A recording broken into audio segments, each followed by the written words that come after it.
श्री स्वामी समर्थ. तुमच्या सर्व इच्छा आकांक्षा पूर्ण होत असे स्वामी महाराजांच्या चरणी प्रार्थना करते आणि आजच्या एका खूप छान व्हिडिओला सुरुवात करते. तर 2 डिसेंबर पासून पवित्र अशा मार्गशीर्ष महिन्याची सुरुवात झालेली आहे आणि बघता बघता मार्गशीर्ष महिना संपत देखील आलेला आहे. या महिन्यामध्ये शेवटचा गुरुवार 26 डिसेंबरला आलेला आहे. काही दिवसांमध्येच मार्गशीर्ष महिना संपणार आहे. आपल्या हिंदू धर्मामध्ये मार्गशीर्ष महिन्याला अतिशय धार्मिक महत्त्व आहे. मार्गशीर्ष हा माता लक्ष्मीचा आवडता महिना मानला जातो. या महिन्यामध्ये महिला अतिशय मनोभावाने माता लक्ष्मीची पूजा आणि व्रत करत असतात. या व्रतामुळे भक्तांना यश, समृद्धी आणि वैभवासोबतच माता लक्ष्मीचा कृपा आशीर्वाद त्यांच्यावर अखंड राहतो. म्हणूनच या दिवशी घरामध्ये घट मांडून माता लक्ष्मीची पूजा केली जाते. तसेच आपल्या हिंदू धर्मामध्ये मार्गशीर्ष अतिशय शुभ आणि पवित्र महिना मानला जातो आणि या महिन्यापासूनच सत्ययुग सुरुवात झाले असे मानले जाते. त्यामुळे या महिन्यामध्ये पूजेसारखे अतिशय शुभ कार्य फलदायी ठरत असतात. मार्गशीर्ष महिन्याचे व्रत केल्याने घरामध्ये सुख, शांती लाभत असते आणि सोबतच भगवान विष्णूचा सुद्धा आशीर्वाद आपल्याला लाभत असतो. या मार्गशीर्ष महिन्यामध्ये येणारा प्रत्येक दिवस आणि प्रत्येक तिथी अतिशय शुभ मानली जाते. म्हणूनच हा महिना मार्गशीर्ष संपण्याच्या पूर्वी तुम्ही काहीही नाही केले तरीही चालेल, परंतु या झाडाला नक्कीच स्पर्श करा. यामुळे शत्रू तुमच्या पुढे गुडघे टेकेल आणि घरातील 7 पिढ्यांचे दारिद्र्य नष्ट होऊन इडापिडा, नजरबाधा, पितृदोष यासारख्या बाधा घरातून निघून जातील. तुमच्या घरामध्ये अखंड लक्ष्मी नांदेल आणि तुमच्या घरातील इडापिडा निघून जाईल. म्हणूनच अशा कोणत्या झाडाला स्पर्श करायचा आहे आणि तो कोणत्या वेळेत करायचा आहे याची विधिवत माहिती या व्हिडिओमध्ये मी आपल्यासोबत शेअर करणार आहे. तत्पूर्वी तुम्ही जर माझ्या चॅनलवर नवीन असाल तर माझ्या व्हिडिओला लाईक करा, शेअर करा आणि सबस्क्राईब करा. तसेच अचूक माहितीसाठी हा व्हिडिओ स्किप न करता शेवटपर्यंत पाहत राहा. मार्गशीर्ष महिन्यामध्ये माता लक्ष्मी पृथ्वी तलावर भ्रमण करत असते आणि या वेळेतच आपण काही सेवेबरोबरच काही प्रभावी उपाय केले तर त्याचे निश्चितच आपल्याला फळ प्राप्त होते. आणि आपल्या पुराणामध्ये झाडांना अतिशय पूजनीय आणि पवित्र मानले आहे आणि त्यांचा संबंध देवी देवतांशी जोडलेला आहे. सर्व प्रकारच्या वनस्पती आणि झाडामध्ये देवी देवतांचे वास्तव्य आहे, ज्याच्या पूजेने आपल्याला देवता आणि देवींचा आशीर्वाद प्राप्त होतो. तसेच काही झाडे आणि वनस्पती नवग्रहांशी संबंधित असतात. त्यांच्याशी असणारे दोष दूर करून आपल्याला शुभ फळ प्रदान करत असतात. आपल्या हिंदू धर्मामध्ये वनस्पतींना अतिशय पूजनीय मानले जाते. असं मानले जाते की वेगवेगळ्या वनस्पती आणि वृक्षामध्ये देवी देवता वास करत असतात आणि जर त्यांची पूजा केली तर आपल्यावर देवीचा कृपा होते आणि सर्व मनोकामना पूर्ण होतात.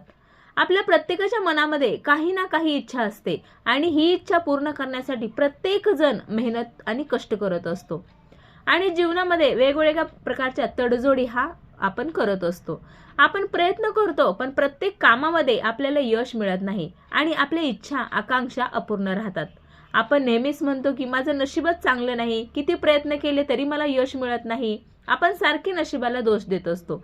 काहींच्या कुंडलीमधले ग्रह कमकुवत असले की असे घडते आणि आपल्या कोणत्याही इच्छा मनोकामना पूर्ण होत नाहीत. जर तुमची गाडी खरेदी करायची इच्छा असेल किंवा घर खरेदी करायची इच्छा असेल किंवा व्यवसायामध्ये प्रगती करायची इच्छा असेल, मुलांच्या शिक्षणामध्ये प्रगती व्हावी अशी इच्छा असेल, एखाद्या कर्जामधून तुम्हाला मुक्त व्हायची अशी इच्छा असेल तर अशा वेळेला या झाडाला नक्कीच स्पर्श करा. तुमच्या मनातील सर्व इच्छा मनोकामना पूर्ण होतील, इडापिडा निघून जाईल, दारिद्र्य भांडणे कमी होतील, नजरबाधा दूर होईल. तसेच आपल्याला एखाद्या शत्रूचा वारंवार त्रास होत असेल, तो विरोधक असेल, एखाद्या महत्त्वाच्या कामामध्ये तो विरोध करत असेल, असा एखादा विरोधक असेल, असा शत्रुदोष, शत्रू त्रास यापासून जर मुक्ती हवी असेल तर हा तुम्ही प्रभावी उपाय अवश्य करा. यामधील पहिलं झाड आहे ते म्हणजे तुळशीचं झाड. तुळशीचं झाड आपल्या हिंदू धर्मामध्ये अतिशय पवित्र आणि पूजनीय मानलं जातं. तसेच तुळशीच्या झाडामध्ये भगवान विष्णूचा वास असतो आणि म्हणूनच याला विष्णुप्रिया असं देखील म्हणतात. मार्गशीर्ष हा महिना माता लक्ष्मी आणि भगवान विष्णूला समर्पित आहे. म्हणूनच या महिन्यात जर आपण तुळशीची मनोभावे पूजा केली तर घरातील वास्तुदोष, पितृदोष नाहीसे होतात आणि घरामध्ये कोणतेही दुःख, अडचणी, संकटे येत नाहीत. मार्गशीर्ष महिना संपण्यापूर्वी तुम्हाला तुळशीची विधिवत पूजा करायची आहे. तर काय करायचे आहे ते पहा. सर्वप्रथम तुम्हाला एक कलश भरून पिण्याचे पाणी स्वच्छ असं घ्यायचं आहे. त्यामध्ये चिमूटभर हळद टाकायची आहे आणि तुम्हाला कच्च्या गाईचं 1-2 चमचे दूध त्यामध्ये टाकायचं आहे. त्यानंतर एक दिवा प्रज्वलित करून घ्यायचा आहे. तसेच धूप, दीप, अगरबत्ती आणि हळदी कुंकू सोबत घ्यायचा आहे आणि लाल कलावाचा धागा घ्यायचा आहे. प्रथम तुम्हाला तुळशीपाशी दिवा प्रज्वलित करून ठेवायचा आहे.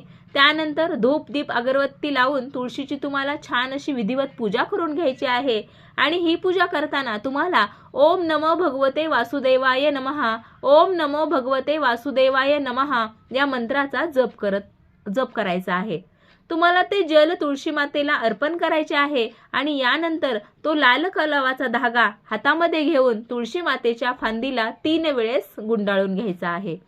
आणि यावेळेस तुम्हाला तुळशी मातेला स्पर्श करून, उजव्या हाताचा स्पर्श करून तुळशी मातेला तुमच्या मनातील इच्छा सांगायची आहे आणि ती इच्छा अतिशय मनामधून सांगायची आहे.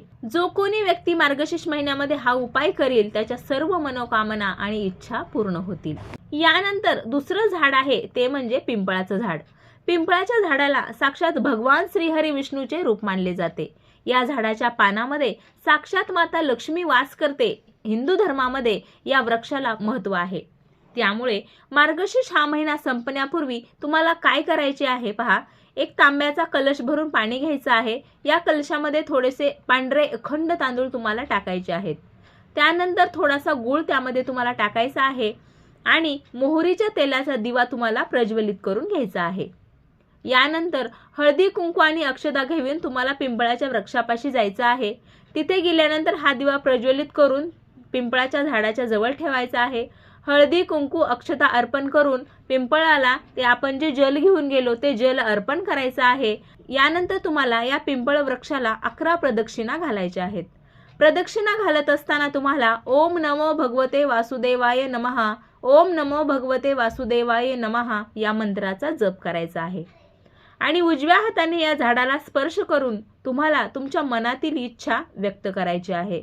हा उपाय केल्याने आपल्या मनातील सर्व मनोकामना पूर्ण होतात. आपल्या जीवनातील सर्व दुःख, अडचणी, दारिद्र्य निघून जाते.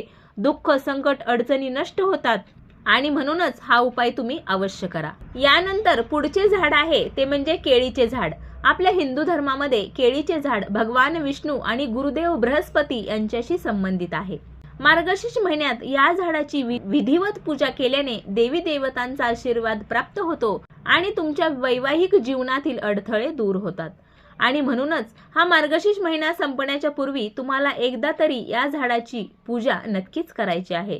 तर तुम्हाला काय करायचे आहे पहा. एक शुद्ध गाईच्या तुपाचा दिवा तुम्हाला प्रज्वलित करून घ्यायचा आहे. एक तांब्याचा कलश भरून घ्यायचा आहे. या कलशामध्ये शुद्ध पिण्याचे पाणी भरायचे आहे. थोडीशी चिमटभर हळद टाकायची आहे आणि एक गुळाचा खडा तुम्हाला या पाण्यामध्ये टाकायचा आहे. यानंतर यामध्ये एक चिमूटभर तुम्हाला चण्याची डाळ सुद्धा या पाण्यामध्ये टाकायची आहे. त्यानंतर हळदी, कुंकू, अक्षता घेऊन तुम्हाला केळीच्या झाडापाशी जायचं आहे. केळीच्या झाडाची प्रथम तुम्हाला पूजा करून घ्यायची आहे आणि हे जल तुम्हाला केळीच्या झाडाला अर्पण करायचं आहे. आणि नंतर या केळीच्या झाडाला तुम्हाला 11 प्रदक्षिणा घालायच्या आहेत आणि प्रदक्षिणा घालताना तुम्हाला ओम नमो भगवते वासुदेवाय नमः, ओम नमो भगवते वासुदेवाय नमः या मंत्राचा अखंड जप करायचा आहे. आणि यानंतर आपल्या उजव्या हाताने केळीच्या झाडाला स्पर्श करून आपल्या मनातील इच्छा व्यक्त करायच्या आहेत. तसेच या केळीच्या झाडाखाली बसून तुम्हाला विष्णू सहस्त्रनामाचं सुद्धा एक वेळेस पठण करायचं आहे. जर हे पठण करायला त्यावेळी अवेलेबल नसेल तर मोबाईलमध्ये सुद्धा तुम्ही ते श्रवण केलं तरीही चालेल. त्यानंतर अशा प्रकारे तुम्हाला या केळीच्या झाडाची विधिवत पूजा करून तुमच्या मनातील इच्छा सांगा. नक्कीच तुमच्यावर तिचा कृपाशीर्वाद राहील आणि तुमच्या मनातील सर्व इच्छा, मनोकामना पूर्ण होतील. अशा प्रकारे यापैकी कोणत्याही एका झाडाची तुम्ही पूजा केली या मार्गशीर्ष महिन्यामध्ये तरीही चालेल आणि नक्कीच तुमच्यावर भगवान विष्णू आणि माता लक्ष्मीचा कृपाशीर्वाद राहील. व्हिडिओ आवडला तर लाईक करा, शेअर करा आणि सबस्क्राईब करा. श्री स्वामी समर्थ.